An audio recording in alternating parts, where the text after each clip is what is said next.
name is Aiden. I live in a small town in Vermont with my parents and two brothers. One weekend, when my parents were out of town, my grandma invited us to spend the weekend at her house.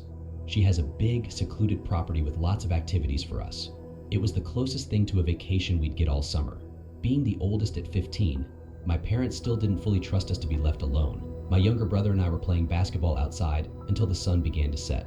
Afterward, we went inside for dinner. Later, my grandma called me down, saying we left the door to the barn open. This confused me since we hadn't been in the barn.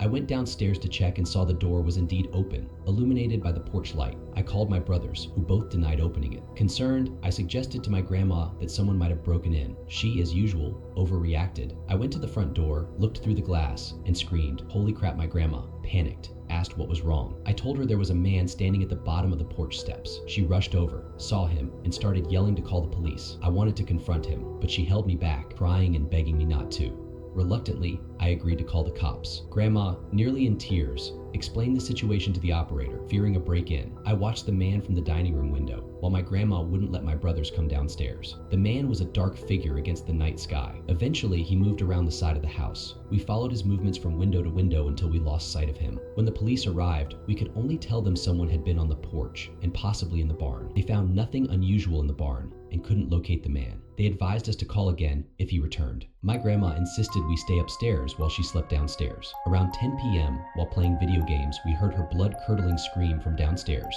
We rushed down to find her pointing towards the dark office, claiming someone was inside. I shut the door and had my brothers help me barricade it, while Grandma called the cops again. The police arrived and found the man lying on the office couch. He admitted he entered through an unlocked window and planned to stay the night. My grandma, now 92, has always been a bit jumpy, but this incident made her even more paranoid. Story 2, the elevator stalker. When I was 14, I went to the Bahamas with family friends. My friend and I were getting henna tattoos at the hotel when we noticed a guy hanging around. We didn't think much of it since many people stopped to watch. Once my tattoo was done, I told my friend and her mom I was heading back to the room to get ready for dinner. There were 2 routes through a series of shops inside or along the pool outside. I chose to go inside and reach the elevator, where I saw the guy who had been watching us. We entered the elevator together, and he gestured for me to select my floor first. I did, but he didn't choose a floor. Alarm bells went off in my head, but there was nothing I could do, trapped in the elevator. When it stopped on my floor, I exited and started walking to my room. The hallway had windows on one side and room doors on the other. I noticed the guy following me about 10 feet behind. Just a few doors from my room, he ran up and grabbed me. I kicked and screamed, causing him to fall. I ran to my room and locked the door. After reporting the incident to security and providing a description, they found the guy,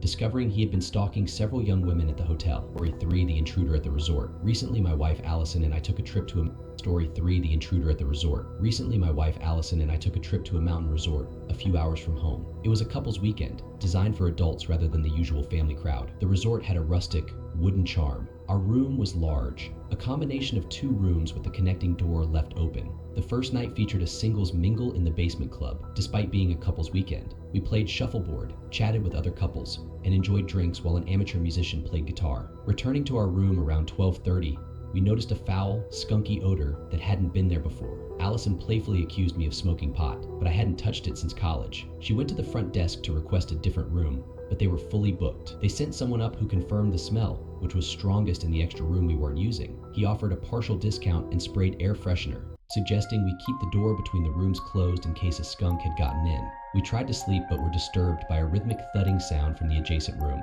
We hoped it would stop, but eventually it became too annoying. I grabbed a broom and went into the connected room, checking the closet and under the bed. Finding nothing, I noticed the sound had stopped. As I was heading back, I glimpsed something in the corner through my peripheral vision. I didn't turn fully but saw a tall, dark figure. I quickly locked the connecting door and called the front desk. The owner arrived with a gun, finding the hallway door open, indicating the figure was a person who had fled. The owner mentioned there had been issues with people sneaking into the resort to steal food and enter rooms at night.